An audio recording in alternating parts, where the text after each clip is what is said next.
The door slammed behind me, its harsh echo reverberating through the empty apartment. I didn't turn back.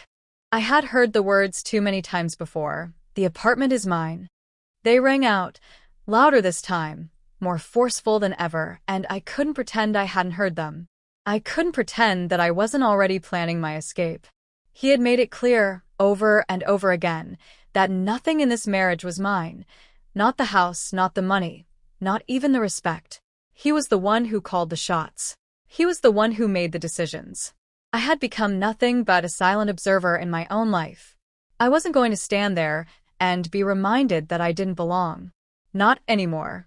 With one last look, I grabbed my bag, turned around, and walked out of the door. The city was silent as I stepped onto the cold pavement, the wind biting at my cheeks. I didn't have a plan. I didn't know where I would go, but I knew I was free. Free from his control. Free from his words that had become daggers. Free from the chains I had been wearing for years. I could breathe again.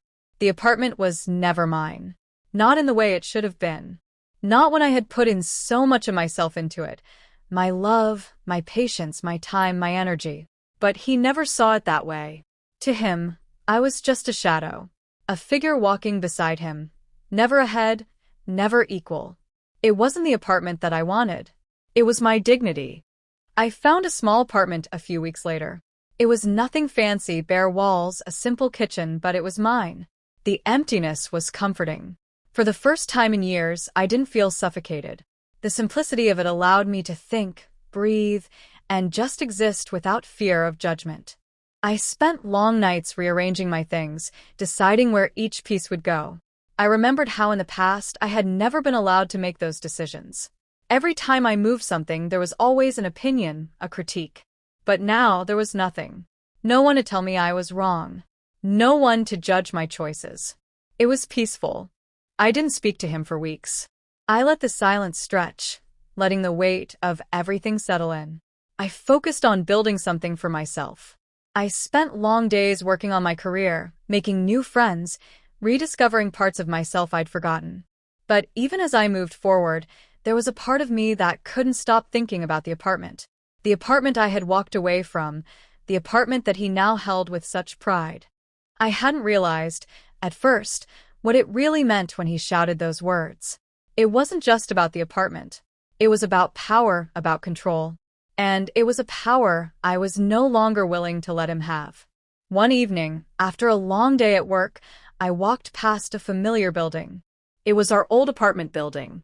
For a split second, my heart raced, my mind going back to the life I'd left behind.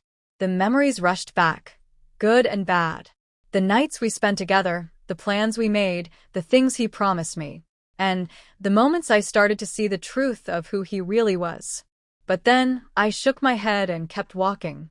I couldn't afford to go back. Not to him. Not to that life. But the next day, I received an email from him.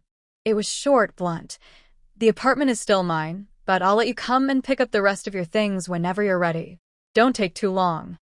There was something chilling about the finality in his words. The same arrogance. The same belief that he could control everything, even after I had walked away. But it wasn't enough to scare me.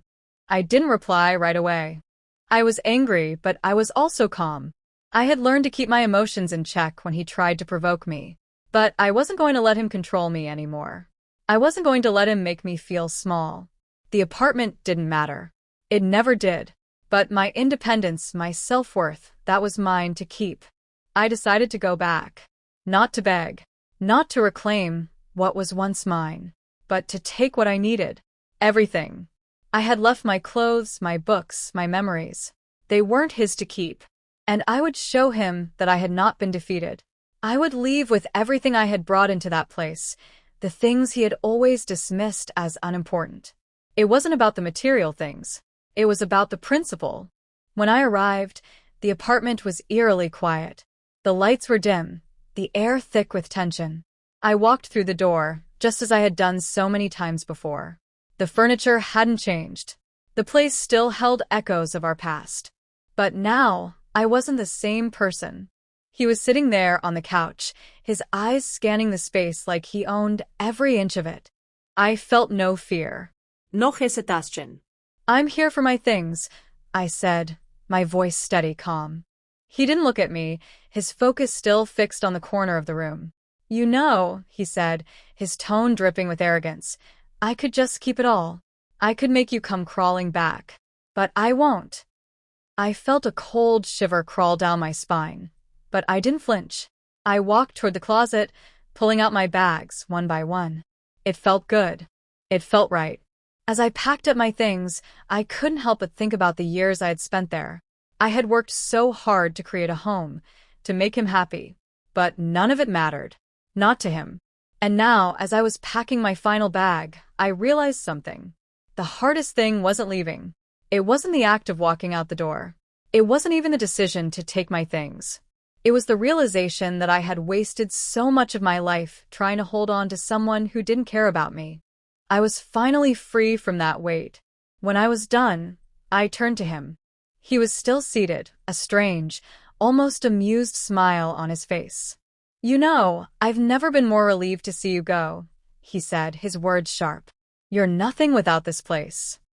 But I wasn't listening anymore. I had taken back what was mine and with it, my dignity. As I walked out the door for the first time in a long time, I felt no anger, no resentment. Just peace. I turned the key in the lock, leaving behind a life I had once believed I couldn't live without. The world was mine now, and I was finally free. The phone call came a few days later. His voice was unrecognizable, slurred, bitter, angry. You think you've won? He asked. You think taking your things meant anything? You've only made things worse for yourself. The threat in his voice didn't faze me. It was just noise. A last-ditch attempt to pull me back into the chaos. But I wasn't going back. It's been a year since I left. Since I took back my life.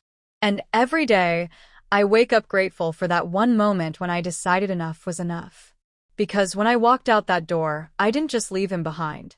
I left the fear, the self-doubt, the part of me that had been too afraid to stand up for myself. And now, I am exactly who I was always meant to be.